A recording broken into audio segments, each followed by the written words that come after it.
Hola, mi nombre es Joan Esteban Ruiz del grupo Epistemología 02. Mi filósofo fue Aristóteles. Eh, Toda la información histórica la saqué de Wikipedia y sus obras principales fueron más que todo en videos de YouTube. Bueno, la historia de Aristóteles. Aristóteles nació en el 384 a.C. en Estágira, Macedonia. Allí pertenecería toda su juventud. Su padre era el médico del rey de Macedonia. Bueno, en su adolescencia, Aristóteles quedaría huérfano por parte de madre y padre. Entonces sería adoptado por Proxeno, que es su tutor. Años más adelante lo enviaría a la Academia de Platón a que estudiase pues allí.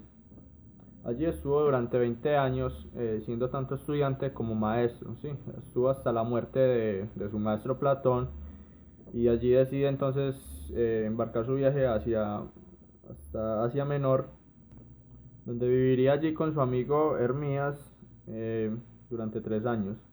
Luego de que su amigo fuera asesinado, el rey de Macedonia llama a Aristóteles a que eduque a su hijo. Entonces Aristóteles vuelve otra vez a su tierra natal, Macedonia, y educa al que sería el conquistador Alejandro Magno del Imperio Persa.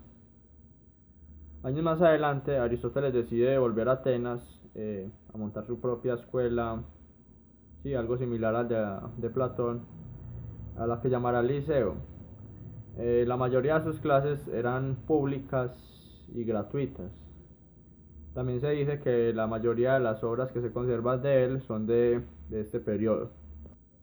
Luego de la muerte del conquistador Alejandro Magno, se genera una tensión muy grande en Atenas entre macedonios y griegos. Entonces Aristóteles decide viajar a Calcis, una isla de Grecia, y allí al año siguiente fallece por causas naturales. Esto sería en el año 322 a.C. Bueno, una de las obras principales de Aristóteles era la metafísica o filosofía primera. ¿Qué significa eso? O sea, más allá o después de la física. O sea, buscaba estudiar ya el ser, las causas o principios de la realidad, que era la sustancia para Aristóteles. Entonces comenzamos con la teoría de las cuatro causas. Según Aristóteles, habían cuatro causas que condicionaban mi existencia. Era la causa material, causa formal, causa eficiente y causa final. Bueno, la causa material era todo aquello que nos compone, sean músculos, huesos, órganos, etc. La causa formal era nuestra forma, o sea, nuestra esencia, lo que nos hacía ser nosotros. Nuestra causa eficiente es aquello que nos engendró, aquello que nos tuvo, en este caso nuestros padres. Y una causa final. A esto Aristóteles le creó como un tipo de ciencia la cual denominó teleología, que era el estudio de las causas finales. Según él, todas las cosas tendían hacia algo. Por ejemplo, mi causa final sería en busca de la felicidad o pues alguna otra cosa. Bueno, otra teoría era la del ser y sus significados. Aristóteles quería definir al ser en cuanto a ser. O sea, no se quería centrar en alguna parte como por ejemplo en la biología se centran simplemente en los seres vivos, sino que él quería definir al ser en su totalidad. Para ello lo dividió en dos grandes categorías, la cual fue la sustancia y los accidentes. Entonces la sustancia para Aristóteles era aquello que no haría, era tu esencia, o era la combinación entre la causa material y la causa formal, o sea, entre cuerpo y alma. Y los accidentes para Aristóteles eran todo aquello que no te cambia sustancialmente. ¿Cómo así? Pueden ser todos aquellos cambios cualitativos o cuantitativos que no te van a afectar en tu esencia. ¿Cómo así? Por ejemplo, en el corte de cabello, si yo me lo cambio, pues voy a seguir siendo yo, o si aumento de peso, o si disminuyo de peso, mi esencia en sí no va a cambiar, simplemente mi apariencia.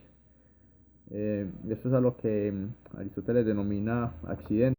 Bueno, otra de sus principales obras fue la Física o Filosofía Segunda. El objeto de estudio de este era la combinación entre la sustancia sensible y el movimiento.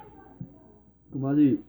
Aristóteles no percibía el movimiento como lo tenemos nosotros, que es simplemente ir de un lugar a otro, sino que Aristóteles veía el movimiento en un aspecto mucho más, que abarcaba mucho más contenido, por así decirlo.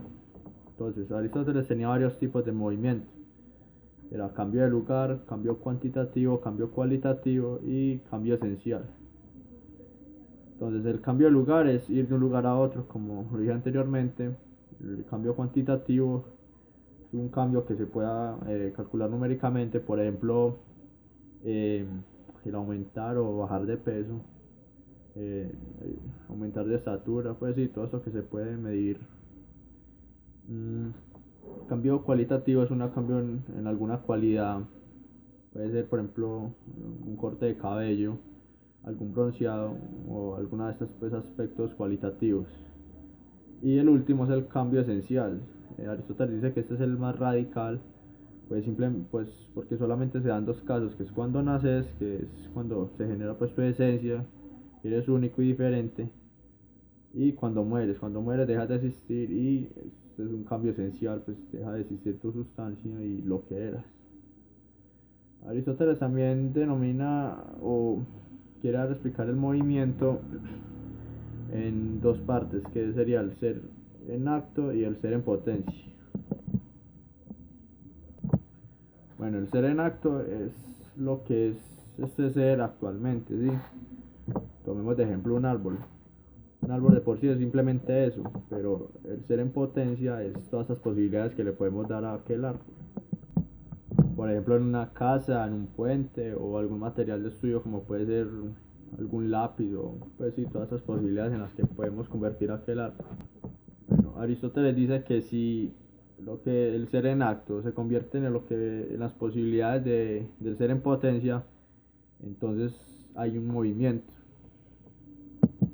Otra obra que tuvo gran relevancia de Aristóteles fue la obra de Ánima, donde trató los temas acerca del alma y la lógica. El alma para Aristóteles era el principio de vida, yo creo que era lo que le daba la vida al cuerpo o a esta causa material de la que él hablaba. Entonces, para su mentor o para su maestro Platón, decía que el alma era inmortal, ¿sí? Que aún así muriéramos, el alma seguía.